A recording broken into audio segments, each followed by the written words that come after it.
Everybody, welcome back to Shock and Schlock. I'm your host, Herschel Gillis, and today I'm going to be not reviewing one, not two, but six films. Well, five films, because I've already reviewed one of these in its own separate video, but I wanted to do a ranking and review of these for a long while now. So, for simplification, or for simplicity's sake, I'm going to be just showing my guinea pig collection here. If you haven't found out by now, I'm reviewing the guinea pig series. That includes Part 1, The Devil's Experiment. Part 2, Flowers of Flesh and Blood. Part 3, He Never Dies. Part 4, Devil Woman Doctor. I know some people think it's the sixth. I'm just going by what I consider them. This is not right or wrong, but yeah, it doesn't matter. Devil Woman Doctor. Fifth one, Android of Notre Dame. And then sixth, Mermaid in a Manhole. So, I'm sure most of you that are clicking on this video or have watched me know about the guinea pig franchise. I've reviewed the fourth one in a full video early on in my channel's video history. But for anybody that doesn't know, Guinea Pig started out as a sort of gore, horror, exploitation film with The Devil's Experiment and Flowers of Flesh and Blood. Both of those kind of have that same like torture, gore film vibe. Intended by Hideshi Hino. I believe originally he intended the Guinea Pig series to be sort of an adaptation of his manga works.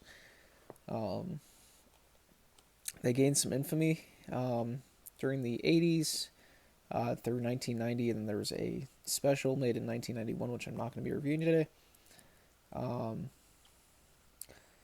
Notoriety of it got quite a bit here in the U.S. because Charlie Sheen, the actor, was shown or rented or had something with Flowers of Flesh and Blood and reported it because he thought it was a real snuff movie. Yeah, and I think Japan sort of, like, the Japanese film industry and everything kind of wants to separate themselves from this, so there's never been another release of them beyond some VHS there. I'm sure there was a DVD. Unearthed Films did a DVD a long time ago. Another thing there, Stephen Byro actually started Unearthed Films to release Guinea Pig. Released them as double features and then a full like box set. All those are going to print and go for a lot of money. So currently the best way, if you're going to purchase them, is through sloppy second sales. Their Guinea Pig collection. Pretty bare bones, no special features or anything. Just about the quality of this. It's just the 6 films. Sloppy second sales. I'm going to be upfront here. I'm not a huge fan of them. I ordered several things from them in the past, including this, but it's always been out of necessity. Their Eccentric Psycho Cinema collection is also all the films on one Blu-ray. But the times I've ordered DVDs from them, they came in just paper sleeves with no case, no art or anything, which was really disappointing. And they also took like a month and a half to ship to me, so yeah, probably not going to be a sponsor of this channel. But anyway, to the films themselves, let's just break them down one by one. The first one is going to be Devil's Experiment from 1985. That one was directed by Satoru Agura. It's just probably the most simple story of them. It's just like, it's supposed to be the tape that was given to a police station that was like showed murder, and we see the tape. It's just a group of men who kidnap and torture a young woman, pretty graphically. Sorry guys, I just thought I just caught myself. I'm sorry. It really ranges in how graphic it is, but a lot of it's like psychological torture and stuff like that. But also like weird stuff, like putting headphones on her and playing super loud music, and then more basic like punching and kicking, and it just keeps escalating until eventually they poke a needle through one of her eyes, and that's sort of it. Um, Nothing super spectacular in that one, in my opinion. It's my one of my least favorites of the series, if not my least favorite. Um, Actually, I won't say that. I won't say a final ranking right now because that's going to be the end of the video. Um, but yeah, nothing to write home about in my opinion. The special effects are not great in this one. Um, the premise itself gets a little dull as well. Like it's a one trick pony. Um, yeah, but it's short. The acting is fine. It's shot fine. It's just fine. Like it's very mediocre. Not just as like a guinea pig movie, but mediocre, just like in a film. Um, Not a whole lot to say about this entry. That's why I haven't done a full video on that one. Flowers and Flesh and Blood, though, the second film, which is directed and written by Hideshi Hino. Um, it was based on his manga. He's a fairly prominent manga artist as well. But this one is about a man who drugs and abducts a woman, takes her to his house, um, dismembers her, and then adds the body parts to his like collection of stuff. He injects her with this thing, so she lives through all of this, but she doesn't feel any pain. This one, story is simple, but everything is much better. Like the directing is better, the special effects are significantly better. Um, the costume design for the like protagonist, I guess, is cool looking. Um, yeah, I mean it's short. This one is much more like intense and well done. It's more like atmospheric. Um, the acting, it's fine. You're not really looking at an acting performance in Guinea Pig 1 or 2. Um, you will later, which I'll discuss. But yeah, compared to the first one, this is like far and away the better entry. Um, it's actually well worth a watch as well, even if you don't watch the rest of the series, which you should. But it's sort of like that initial concept of what Guinea Pig was done as good as it's going to be. Um, you have so-called like torture porn that was popular in the early to mid 2000s with stuff like Saw and Hostel. Saw, I would argue, is not even really in that. But anyway, The Collector, stuff like that. This was like the precursor to that sort of cinema. Um, yeah, it's. I remember horrible reviews described it as like a showcase of special effects, and that's really what Part Two is. I mean, the special effects are great. It's intense. It's a gore movie. It's a classic though of that sort of cinema. So if you're into that and you haven't seen this somehow, definitely watch it. Um, yeah, moving on. This is when the Guinea Pig franchise takes a turn. What started out as a gore, horror, straightforward, like disturbing, gritty, you know, turns into something completely else. The third film is directed by Masayuki Hisazumi. Um, this one is a horror comedy. Uh, it is certainly a different tone than the first two, and yeah, Guinea Pig is a unique series. I'll say that before this, and that everybody has a different favorite. Like each away from the first one, really. I mean, I've heard a couple people say that's their favorite, but the majority of people that watch and enjoy these films each have a favorite film, and it's always either 2, 3, 4, 5, 6, because they're all wholly unique, and it's really just matters like based on your preference. Um, yeah, this one follows this. It actually starts. This one is weird because it starts with an American reporter discussing like these cases of weird and strange like body things and medical anomalies over the world. Then we get introduced to the lead protagonist, who is this really unlucky, like, businessman in Japan, and he decides that he wants to kill himself because he's like the butt of everyone's joke, and he's overworked, underpaid, the everyman sort of idea.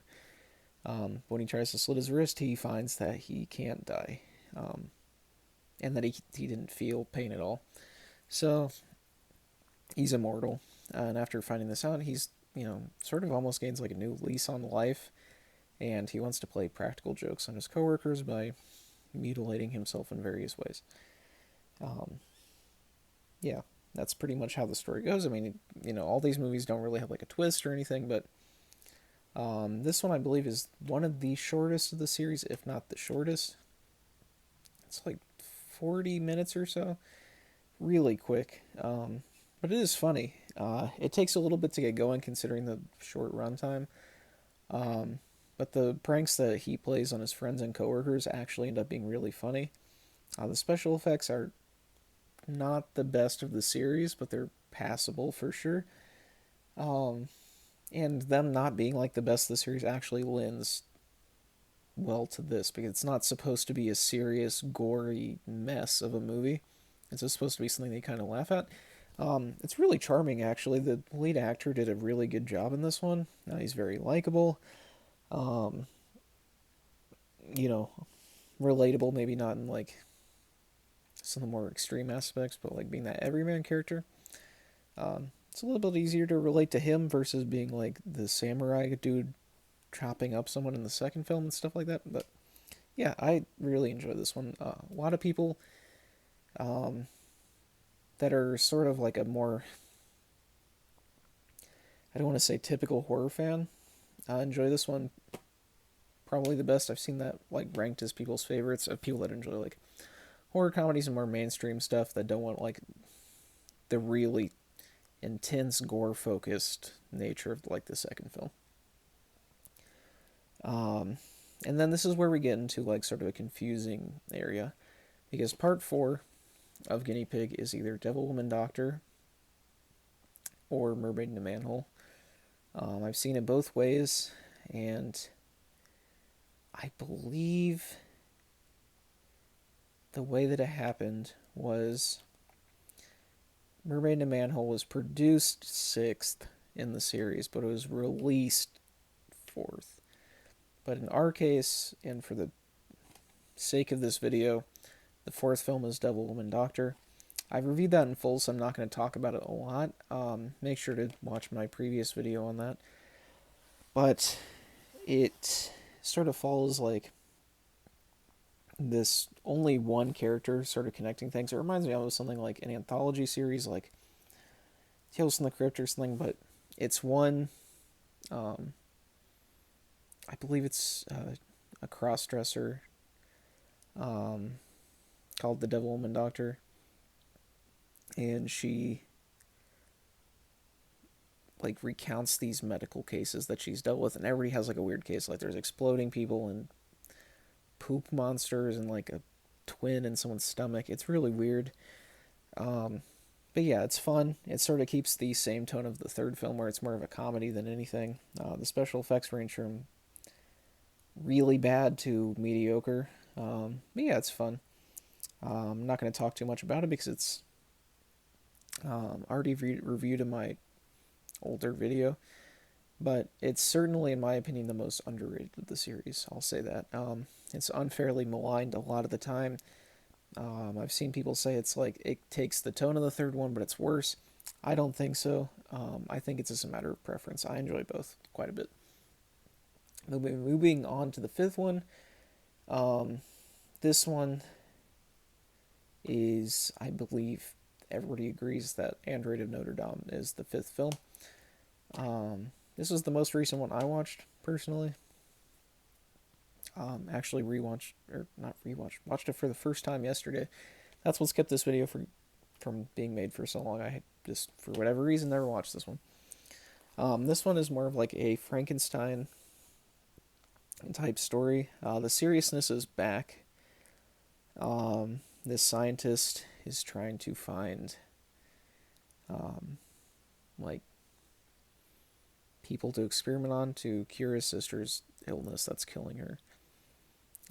This leads to mutilations and testing of a couple of people, and he is able to bring his sister back to life miraculously. Spoiler alert, but yeah. Um, Sort of. Even from the previous ones, this is definitely a far cry because it doesn't really have the gore of the earlier ones, but it's also not like super funny. It is pretty good though. The acting is actually much more solid in this one. I like the costume designs and the special effects in this one. They're not the special effects are not the best of the series, but they are pretty good compared to especially the previous entry. Um, but yeah, it's short, it's sweet, it's actually intense on occasion. It keeps you entertained. It's a good Frankenstein type story as well. And I forgot to mention, I was doing the directors of all these. Android in Notre Dame was directed by Kazuhito Kuramoto, and He Never Dies was directed by Masayuki Hisazumi. Um, yeah. Wait, no, I already said that. I'm sorry. This video is a ramble. This is when you can tell that zero editing and my style is off the cuff because I'm rambling again. But Devil Woman Doctor was directed by Hajime Tabe. And then moving on to what I consider the sixth film in the series is Mermaid in a Manhole. And I'm going to be doing the ranking of the entire series after I talk about this one. This one is great. This is not just my favorite guinea pig film. I'm not going to be ranking these. I'm going to say that right off the bat that this is my favorite of the series. But it's one of my favorite, not even just horror films, but films in general. I think it's fantastic. It's much more detailed. The story follows this guy who becomes estranged from his wife, and then he's visiting sewers for some reason. Don't focus on that too much because it's, these stories kind of have a loose plot sometimes, but he finds a mermaid in this manhole sewer. He met the mermaid as a child, and we learn that about him. And he sees that she has like these growths, like tumors, pus, filled nastiness growing on her. So he wants to bring her home. He puts her in this bathtub, and he starts painting her and drawing her. Her state of like being like her physical state starts breaking down significantly. Gets really gross. A lot of body horror stuff. The boils are popping and stuff, oozing out. Like worms are coming out and all this stuff. And yeah, it sort of follows that. This one, I know I said I didn't, or Guinea Pig didn't have any like plot twists. This one actually does at the end, and the plot twist is quite dark and well done, and it's very well written actually. What I like about this one though is the acting is really good. From our protagonist, he carries the entire movie because the mermaid doesn't really talk. You can like really see his emotional state, and you see his like mental state deteriorating over time. Really interesting to see. I really enjoyed that one. It has like this weird fantasy vibe too, where it's not just like about people or anything. And it's just really good. I think this is a lot of people's favorite as well. So if you haven't seen any of the guinea pig films, or if you haven't seen this one, watch this one. If you're gonna watch one guinea pig movie, definitely watch this one. But yeah, that's my thoughts on the six of them. So how would I rank them? So number one, as I discussed, is for me personally, Mermaid in a Manhole. The acting's great. The special effects are great. It's colorful. It's like a fantasy film. The plot twist is great. The acting's great. I just really love Mermaid in a Manhole. It's fantastic. Next up, for me, would be personally Flowers of Flesh and Blood. The special effects are just really good. It's a really good, intense, short, nasty little horror movie that I think it completely succeeds in what it sets out to do. Um, it just really does a really good job of being like a film that looks like you're not supposed to be watching it. Um, yeah, it's really lays the blueprint for a lot of extreme horror going on too. So my third favorite would be um, this one has changed a little bit over time, but I personally think Devil Woman Doctor would be my third. Um, that's probably an unpopular opinion, but I do think the vignettes and shorts with like the overarching character connecting them is quite good. A couple of the shorts are a bit of a dud and aren't super memorable, but I think for the most part, the humor and the special effects. And there's one really, really funny segment involving this family getting irritated and then exploding that I really find hilarious. So yeah, it's sort of right there at the middle. Um, Next up would be He Never Dies. Um, I do really like that film, but what's keeping it from being higher up on the list is I think it takes too long to get going, considering how short it is. Half the film is sort of like this build up, and I just wish the like joke segment and everything would last longer because that's definitely the reason you're watching this. It's the star of the movie, and yeah, you should just. I just wish it didn't take its time so much when it had such little time. Next up, second to last would be Andrew Notre Dame. I do think it's a good film. The special effects are decent. The acting's good. I just think that it's just not as memorable as everything above it. It's it's a good Frankenstein movie, but it just doesn't really click with me as much as the other ones. And I think compared to like as a guinea pig movie, it's just kind of unexceptional. And the last film would be, of course, The Devil's Experiment, the original. Just find it a bit slow, unexceptional. It's very one note. Acting is fine. The special effects are not great. It's worth a watch if you haven't seen it, but it's certainly like if you're starting out a series, it's not something that necessarily makes you want to push on.